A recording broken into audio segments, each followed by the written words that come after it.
तटकरे जे खासदार साहेब आहेत ते म्हणत असतील की मी या रायगडचा विकास केला. अरे विकास जर कुठल्या अर्थी करायचा? आज जर श्रीवर्धन मतदारसंघात एवढी चांगली जमीन असताना इथे आपण उद्योग आणू शकला नाहीत. आपण इथं या लोकांना जीवन आवश्यक ज्या वस्तू आहेत ज्या आपण लोकांपर्यंत पोचवल्या पाहिजे, परंतु याने कुठल्याही ह्याचा न करता मी माझा कुटुंब आणि त्या या सत्तेतून पैसा आणि पैशातून पुन्हा सत्ता हाच एक अवलंबन करून आज ते जीवन जगत आहेत. आपल्यासोबत अनिल नवगणे आहेत. सर, काय सांगणार आहेत? एकंदरीत आपण शिवसेना पक्षाचे जिल्हाप्रमुख म्हणून काम केलं, अचानक पक्षानं कारवाई केली, निलंबनाची कारवाई केली, त्यानंतर थेट शरदचंद्र पवार यांच्या पक्षाकडून आपल्याला उमेदवारी मिळाली. कसं असणार आहे या मतदारसंघातलं आपलं आव्हान आणि कशा पद्धतीने आपला प्रचार सुरू आहे? पहिल्यांदा मी तुम्हाला नम्रपणे सांगतो की मी उद्धव बाळासाहेब ठाकरे पक्षाचा जिल्हाप्रमुख म्हणून काम करत होतो, परंतु काम करत असताना ही सीट शरद पवार गटाला NCPला गेल्यामुळे अखंड श्रीवर्धन मतदारसंघातल्या शिवसैनिकांचं म्हणणं झालं, पदाधिकाऱ्यांचं म्हणणं झालं की जर ही सीट आपण लढलो, कारण की गेले कित्येक वर्ष आपण या मतदारसंघामध्ये काम करतो आहे आणि लोकांची भावना होती, मतदारांची भावना होती, शिवसैनिकांची भावना होती आणि त्या भावनेतून सर्व कार्यकर्त्यांच्या विचारविनिमय करून आपण या चिन्हावर लढावं, कारण की ही सीट शरदचंद्र पवार साहेबांच्या गटाला गेल्यामुळे इथे उमेदवार म्हणून आपण योग्य येणं गरजेचं होतं आणि त्या अर्थी खऱ्या अर्थाने संघटनेने घेतलेला निर्णय, त्या निर्णयाच्या पदाधिकारी संघटनेच्या पदाधिकारी घेतलेल्या निर्णयाचा मी स्वागत करून मी शरदचंद्र पवार साहेबांच्या जो आमचा तुतारी वाजवणारा माणूस या निशाणीच्या समोर उभं राहून मी आज या मतदारसंघामध्ये सामोरे जाण्याचा प्रयत्न करतो आहे. मी 100% तुम्हाला सांगतो आहे की ह्या मतदारसंघामध्ये जी काय घराणेशाही लागलेली आहे, आज जर तुम्ही बघितलं तर या मतदारसंघात गेले 30 वर्ष फक्त तटकरे कुटुंबातूनच व्यक्ती हा आमदार, खासदार, मंत्री, परंतु आज या जनतेचा प्रश्न आहेत, जे विकासाच्या दृष्टिकोनातून जे प्रश्न आहेत, गावामध्ये समाज मंदिर बांधलं म्हणजे विकास नव्हे, मूलभूत गरजा लोकांच्या ज्या सुखसोयी आहेत, ज्या जीवन आवश्यक सुखसोयी आहेत, हे देणं म्हणजे विकास आहे. आज जर बघितलं तर या मतदारसंघामध्ये 80% लोक ही मुंबई, सुरत, पुणे या ठिकाणी कामानिमित्त बाहेर आहेत. जर 80% लोक जर मुंबई ठिकाणी जर रोजगारासाठी जात असतील आणि तटकरे जे खासदार साहेब आहेत ते म्हणत असतील की मी या रायगडचा विकास केला. अरे विकास जर कुठल्या अर्थी करायचा? आज जर श्रीवर्धन मतदारसंघात एवढी चांगली जमीन असताना इथे आपण उद्योग आणू शकला नाहीत. आपण इथं या लोकांना जीवन आवश्यक ज्या वस्तू आहेत ज्या आपण लोकांपर्यंत पोचवल्या पाहिजे, परंतु याने कुठल्याही ह्याचा न करता मी माझा कुटुंब आणि त्या या सत्तेतून पैसा आणि पैशातून पुन्हा सत्ता हाच एक अवलंबन करून आज ते जीवन जगत आहेत. पण या टायमाला या जनतेने निर्णय घेतलेला आहे की महाविकास आघाडीने घेतलेला जो निर्णय आहे त्या उमेदवाराला निवडून आणण्यासाठी अखंड या श्रीवर्धन मतदारसंघातले कार्यकर्ते हे कामाला लागलेले आहेत. आपण जर बघितलं तर श्रीवर्धन मतदारसंघात आता 2009 पासून राष्ट्रवादीची ताकद आहे. त्या ठिकाणी जर बघितलं तर 2009 ते आत्तापर्यंत त्यांची या ठिकाणी सत्ता आहे आणि त्यांचा तो बालेकिल्ला राहिलेला आहे. आपण अचानक या मतदारसंघातनं आता उमेदवारी लढवत आहे. कोणकोणती आव्हानं असणार आहेत किंवा आदिती तटकरे यांना शह देणं म्हणजे त्या ठिकाणी तुमची देखील बलाढ्य ताकद असणं महत्त्वाचं आहे. अशी कोणती कारणं आहेत की जेणेकरून तुमच्या पारड्यात मतदान जास्त होईल? कसं आहे, 2014ला जर बघितलं तर इथला शिवसेनेचा उमेदवार फक्त 77 मतांनी पडला होता. मागच्या टायमाला 2019ला उमेदवार 39,000 पडले, परंतु त्या टायमाला जे सत्ताधारी आहेत यांनी इश्यू केला की बाहेरचा उमेदवार, मुंबईतनं आयात केलेला उमेदवार, आणि अशा भावनेतून लोकांपर्यंत निगेटिव्ह पसरवली आणि त्यातून झालेला निर्णय. मी आता लोकसभेला जो काही निर्णय झाला त्याच्यामध्ये 29,000 हा मतदारसंघ मागे आहे, परंतु आम्ही 25,000 लोक ही मुंबईवासी ही मतदाराला आली नाही. जी शिवसेनेला उद्धव बाळासाहेब ठाकरे पक्षाला मानणारी लोक हा मतदार हा इथे आला नाही.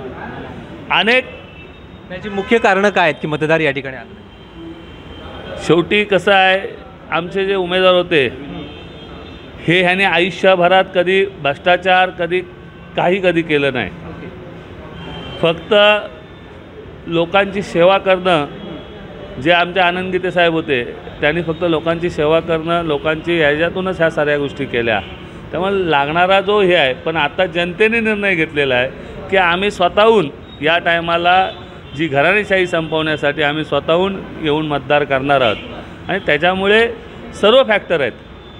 ह्यानी फक्त कुठल्या जे आज म्हणतायत की आम्ही विकास केला, आज एवढे कोटी आणले तेवढे कोटी, पण जर श्रीवर्धन मतदारसंघात जर फिरलात तर हजारो कोटींच्या पाण्याच्या योजना आहेत. 90% योजना आजही त्या कुठल्याही गावाला पाणी नाही आहे. पाईप टाकलेत, सुके पाईप टाकलेत, करोडो रुपये यांच्या कॉन्ट्रॅक्टरने काढून घेतले. कॉन्ट्रॅक्टर ह्यांचे, त्याच्यात किती टक्केवारी घेतले काय घेतले ती नंतर मी बोलीन. म्हणजे अशा अनेक योजना आहेत की त्या अजूनही रखडलेल्या स्वरूपात आहेत. 90% योजना झाल्याच नाहीत, म्हणजे पैसे काढलेले आहेत. 90% बिल झालेलं आहे, पण गावाला पाणी कुठं आहे? बरं, मला हे सांगा, लोकसभेला जसा सुनील तटकरे यांना मुस्लिम मतांचा फटका बसला, म्हणजे जे अजित पवार यांची जी राष्ट्रवादी आहे ती भाजपसोबत गेल्यानंतर मुस्लिम समाज कुठेतरी नाराज झाला होता आणि त्याचा थेट परिणाम लोकसभेला झाला. यंदाच्या विधानसभा मतदारसंघात देखील मुस्लिम मतं ती फिरतील किंवा तुमच्या पारड्यात पडू शकतात? नाही, 100% मुस्लिम समाजाने पण निर्णय घेतलेला आहे. हे सुनील तटकरे जे खासदार साहेब आहेत हे स्वतःच्या स्वार्थासाठी ह्यांनी जाऊन BJPच्या मांडीवर बसलेले आहेत. नरेंद्र मोदी साहेबांच्या मांडीवर ते बसलेले आहेत. ह्यांना माहिती होतं ह्यांनी 70,000 कोटीचा जो भ्रष्टाचार केला होता.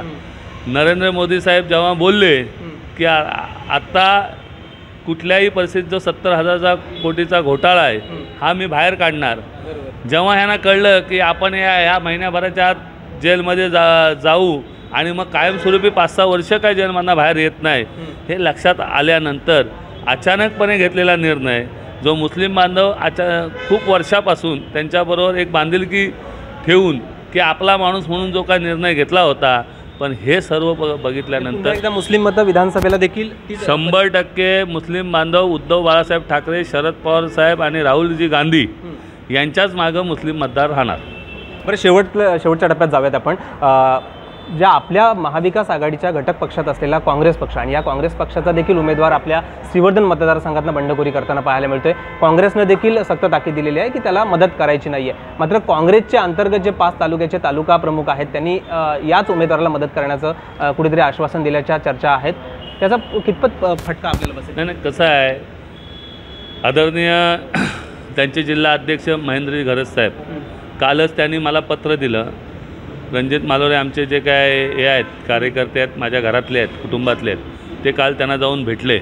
आणि काँग्रेसचे ठोकल जे आंबेडचे आहेत हेही जाऊन भेटले. त्यांनी सांगितलं जो उमेदवार दिला आहे, जो राजेंद्र ठाकूर जे उमेदवार आहेत हे काँग्रेसशी त्यांचा काही संबंध नाही. हा, काँग्रेसचे ते पदाधिकारी होते, पण ते अलिबागचे होते आणि अलिबागचे उमेदवार इथे येऊन तेवढे इफेक्ट पाडतील मला वाटत नाही. ठीक आहे, काँग्रेसच्या कार्यकर्त्यांचं त्या टायमाला समज झालं होतं की हे काँग्रेसने दिलेला उमेदवार आहे. त्या टायमाला ते बोलत होते की मीच महाविकास आघाडीचा उमेदवार. तसा त्यांनी फॉर्म पण भरला होता, एक अपक्ष भरला, एक महाविकास आघाडी. तो एक फॉर्म त्यांचा बाद झाला कारण की काँग्रेसने AB फॉर्म दिला नाही. कारण की ही सीट शरदचंद्र पवार साहेबांना सुटल्यामुळे AB फॉर्म हा मला दिला गेला. त्याच्यामुळे त्यांचा जो गैरसमज त्या पहिल्या दिवसाचा होता, आज त्यांच्याबरोबर कुठलाही काँग्रेसचा कार्यकर्ता नाही. आज जेवढे तालुका अध्यक्ष आहेत तेवढे सर्व कार्यकर्ते आत्ताच मला त्यांचे जे श्रीवर्धन विधानसभेचे अध्यक्ष हे भेटून मला त्यांनी सांगितलं की आम्ही पूर्णपणे तुमच्या तोरणकर साहेब आहेत, तोरणकर साहेबांनी सांगितलं की आम्ही तुमच्या पाठीशी आहोत. संपूर्ण काँग्रेस तुमच्या पाठीशी आहे, कारण की महाविकास आघाडी आहे, शिवसेना सर्व पाठीशी आहे. शरदचंद्र पवार गटाचे सर्व कार्यकर्ते पाटील शरद पवार यांची देखील या ठिकाणी सभा पार पडते आपल्या प्रचारार्थ. कशा पद्धतीनं उत्साह आहे आणि याचा इफेक्ट या मतदारसंघात काय पडू शकतो? नाही याला 13 तारखेला सभा ही घेतली होती, परंतु साहेबांचं शरदचंद्र पवार साहेबांचं शेड्यूल थोडंसं हे झालं, त्याच्यामुळे 16 तारखेला ही सभा घेण्यात आले, ती पण 10 वाजता सकाळी. आणि ती सभा दणदणून होणार. किमान 15,000 लोक, 15 ते 20,000 लोक या सभेला उपस्थित राहणार. तशी जय्यत तयारी गावोच्या गावं ही स्वतःहून तिथं या सभेला येणार आणि येऊन साहेबांचं मार्गदर्शन ऐकून माझं त्या प्रचंड अशी म्हसळा तालुक्यामध्ये गर्दी होणार आहे. तुम्हाला जायला यायला पण वाट नसेल अशी परिस्थिती झाली. कार्यकर्त्यांच्या मनात आहे की ह्या वेळेला घराणेशाही संपवायची आणि पुन्हा एकदा इथे शेतकऱ्याच्या मुलाला न्याय द्यायचं, हा लोकांचा असलेला विश्वास. आणि त्या विश्वासातच मी तुम्हाला आज सांगतो 23 तारखेला महाविकास आघाडीचेच फटाके वाजणार. तर हे होते महाविकास आघाडीचे श्रीवर्धन मतदारसंघातनं उभे असलेले उमेदवार अनिल नवघणे. येत्या 23 तारखेला महाविकास आघाडीचाच या ठिकाणी उमेदवार निवडून येईल असा विश्वास अनिल नवघणे यांनी यावेळेला व्यक्त केला आहे. गणेश मापरकर, एबीपी माझा, रायगड. एबीपी माझा, उघडा डोळे बघा नीट.